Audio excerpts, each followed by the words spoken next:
琴日仲話自己寶刀未老，但其實原來已經生咗手。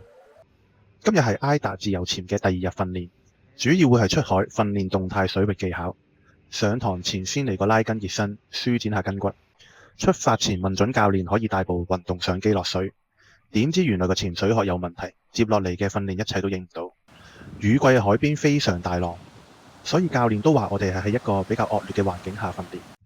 然後不幸嘅事情發生啦，我喺完成下潛5米之後，我同教練都覺得個反壓動作做得唔夠好，所以喺下潛8米嘅時候，我嘅反壓特別用力，而且下潛嘅速度比平時急趕，然後感覺到雙耳非常之痛，我都完成埋10秒停留先慢慢上水。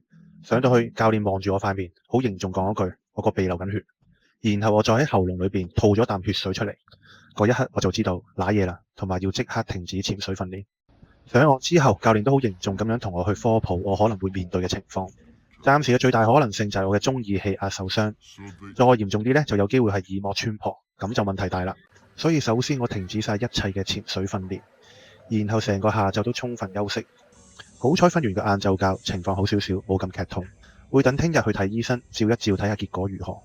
今日嘅片段除咗係記錄自己學習過程失敗之外，更加嘅係想提醒自己同埋大家，任何高危活動都有風險，大家要注意安全同埋心懷敬畏。